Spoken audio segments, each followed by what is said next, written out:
Okay, so I have an interesting take on something that recently just released, and it is something that I've been excited for a really long time. But the problem is the price. Now, what I'm talking about is the new Widelux panoramic camera. Now, if you guys didn't know, a Widelux is a 35mm panoramic film camera. It was pretty much brought to life and made famous by Jeff Bridges, the actor, and he has this whole he actually has two photo books of these amazing Widelux photos, and I absolutely love the Widelux. In fact, I have a Widelux, and this is the Widelux F6. And I love this thing. I take it with me everywhere. I just went to Ireland and I took this with me, and it's by far one of my favorite cameras. It's really simple to use.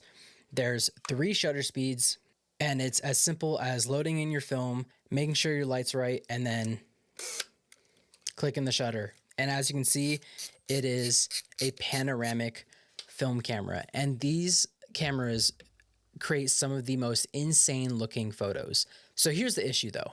The Widelux was really famous, but it was discontinued for a long time until Jeff Bridges decided, I want to create the Widelux again and create a new model, one that's accessible to everyone. And the cool thing about this is that he's not making it a digital camera. He's still sticking to the roots of it being a 35mm film camera, which I really respect and I think is a really good choice when it comes to staying true to the authenticity of the Widelux.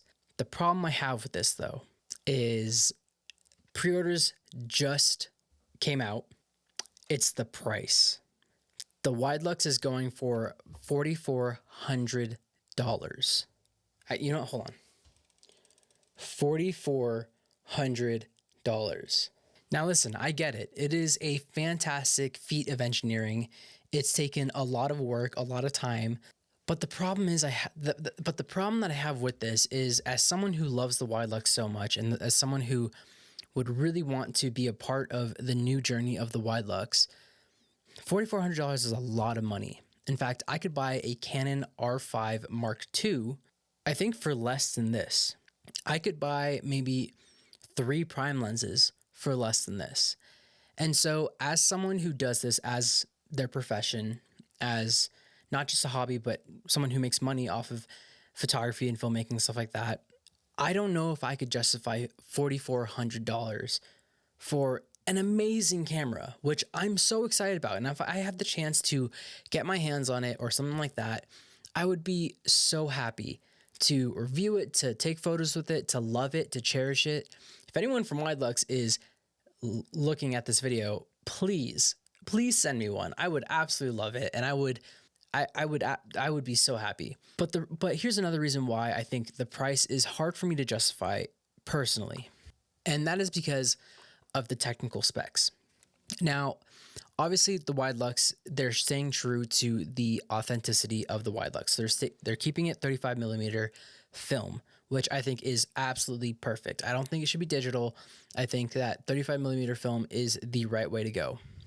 But when I think about, the actual differences between this and the new one, from what what I'm seeing is it still has the same 140-degree angle, which is amazing, but it still has the 3 shutter speeds. The 1/15th, 1/125th, and 1/250th. And I kind of feel like with the technology that's been available, especially recently, I think they could have been able to maybe expand that into at least giving a little bit higher of a shutter speed so that, you don't have to stop down as much. I find that's the main problem I have with the Widelux, is that on really bright sunny days, I just have to go 1/250th and then crank it to f11 and then shoot like that and just hope for the best.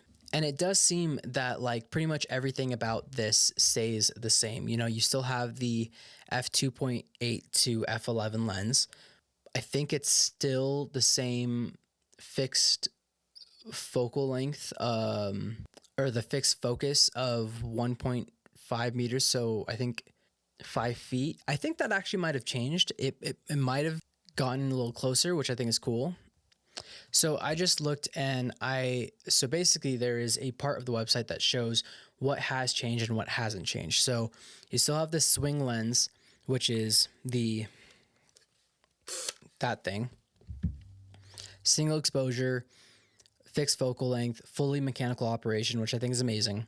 What has changed is the modern precision. Not quite sure what that means, but I don't know. Serviceable parts, which I think is actually really cool because if something breaks on one of these, tough luck. On a new one, if something does happen to go weird, then I think that they will be able to actually help out with that. Modern glass, which could be good, could be bad, who knows.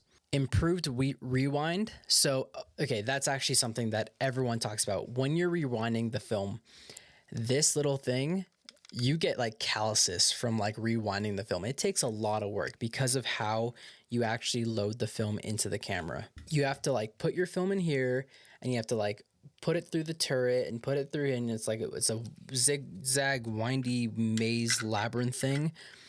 So I think having that is pretty cool. And apparently you have custom finishes, which I think would be really cool, especially if it's like a Leica where, you know, after a while it patinas, you kind of get rid of the black paint. Maybe there's like some brass undertones. But again, is it worth $4,400? I don't know. And the thing is that I really want to say that it is. I really want to give credit where credit's due, and I want to be able to say like 100% yes, do it, but I have to be practical about this. As someone who, you know, I'm not a huge famous YouTuber. I'm not a famous celebrity. I don't make tons of cash that I can spend on all the Leicas and all the film cameras that I want to film on. I wish I did. In reality, if I had $4,400, I would have to put that into something that would make me more money, as every business does. I don't think this would be it. I love the Widelux that I have, and I'm lucky to have this. I actually found it for a really great deal, and I paid about $1,100 for this, which is I thought was absolutely worth it because I've had such a hard time trying to find one of these.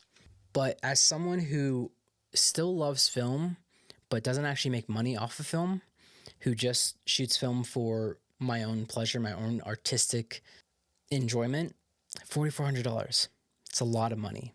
So I don't know. I don't know. I want to get my hands on it. And if anyone is willing to send me one to try out, to test, that would be so amazing. I would be so grateful, and I would absolutely love that. But I think I don't know. I would love to hear from you guys. What do you guys think? If you guys have shot with a Widelux before, would you be willing to pay $4,400 to buy a brand new one? And if you haven't shot with a Widelux, are you willing to pay $4,400 for a film camera that is super fun and super creative and definitely gets your spark going, but doesn't necessarily pay the bills? That's the question I have for you. Hope you guys like this video. I know it was a really short one, really impromptu. I just thought I would hop on here and talk about my feelings about this. I am really excited about it, but I just don't know. So let me know what you think in the comments down below. Don't forget, subscribe to the channel. I hope you guys join this adventure that we have. And hey, you never know. Maybe the next video I have will be with a new Widelux. That'd be pretty freaking awesome. But in the meantime, I hope you guys are doing well. Take it one step at a time, and I'll see you all later. Peace.